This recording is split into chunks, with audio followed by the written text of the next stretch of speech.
Heard a bass guitar. I heard a band. I went on a Saturday night to a dance, and I heard a band with a real bass guitar, and I thought, God, that's what's missing in my band. Who was the band you heard? Do you remember the band? Yeah, it was called the Baron Knight. They were a band in the 60s that imitated all the other bands. They could do the Beatles, the Stones, the Kinks, and everybody else that was around at the time, Jerry and the Pacemakers, Billy J. Kramer. And they could imitate all those bands. They were very talented, but they were like a, what would you call it, called Call Up the Bands, and they would imitate all the bands, and they were very, very good, and they toured with us for quite a while.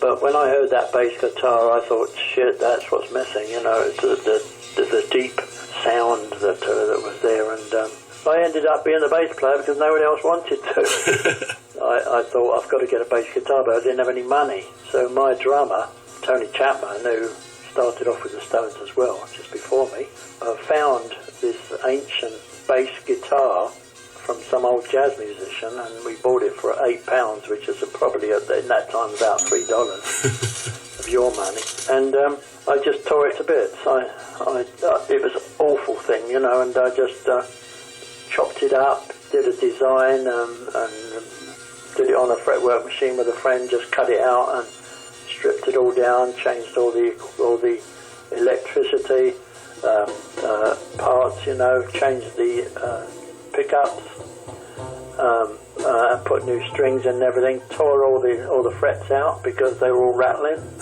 It was a Bill Wyman custom. Fantastic. So I never put the frets back in, and I suddenly realized years and years later that I invented the fretless bass. You invented the fretless bass. That's amazing. Yeah, I didn't know until about 10 years ago. Now, how did you know how to do the wiring and all that? You were really crafty, huh? Well, I had a friend who was an electrician, and we did it together, and I built my own bass cabinet with an 18-inch speaker in it, which was unheard of in those days. Yeah. And I built a little 30-watt amp, which I got electric shocks off of every time I touched it, but at least it worked, you know, it worked with stuff. And that was what I used when I first joined the Stones, and I gave them my Vox AC30 and another little amplifier because they didn't have any amplifiers, and I said, but this is mine. You always had really cool basses. Tell me some of your favorite basses over the years. Well, there was that one, the homemade bass, because I could do those slides on it, and I used that on and off in recordings right up until 76. I used it a lot in the Exile on Main Street album in the south of France, and it's now welded to the wall at Sticky Fingers restaurant, yeah. my restaurant in London. You will never get it off the wall. You can never play it again. I used it when I first started out doing my new band, Bill Wyman's Rhythm Kings. I used it on a few of the early records, and then I thought, no, it's not making it anymore, so I put it in the restaurant for everybody to see. And I've had a bass made in the style of that bass now, which is called a Bill Wyman signature bass. And I've been using that the last 2 years. It's a complete copy of that original bass, except it has got frets, of course, and it is more modern looking. It's a bit cleaner, and but it's the same weight, it's the same size, it's the shape, it's a short scale, so it's perfect for young kids to start on and everything. And it's a great bass. Tell me a little bit about how the role of the bass player changed in rock and roll. We always kind of look to both the Beatles and the Stones, but in particular Paul McCartney kind of took it to another level. Tell me about your thoughts on Paul's bass playing, and did that influence you at all? Not what he played. I was listening more to people like Duck Dunn, Booker T's band, and soul people, Jackie Wilson tracks, Sam Cooke and Fats Domino and Ray Charles. I was listening to all that stuff. But when Paul came in and they came to that rehearsal in '63 and played us I Want to Be Your Man, Paul just took my bass and turned it around and played it backwards because he's left-handed. And I thought, oh no, that's too much. I can't deal with this.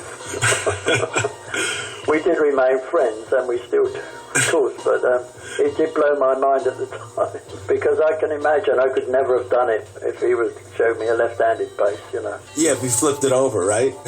Yeah, I think he was probably used to it, you know, because being left-handed, he probably messed around with right-handed guitars, but it did blow my mind at the time. Tell me the importance of the drummer, especially, for you and the Stones, and then after the Stones. Extremely important because, as soon as Charlie, my drummer, left the Stones, we just clicked, not only musically, but we clicked personality-wise, and it's still there even to this present day. I mean, Charlie and I are very close friends, and we stay that way because it's just something special that we were able to achieve between us as a rhythm section.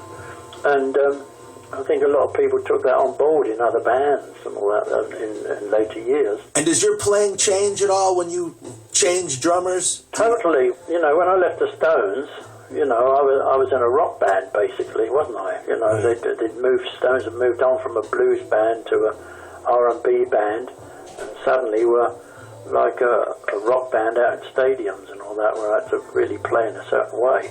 But when I left the Stones, and 2 years went by before I decided to get back into music, and then I formed my own band, Bill Wyman's Rhythm Kings, with Georgie Fame and Albert Lee and all those great players. 90% of it was a double bass.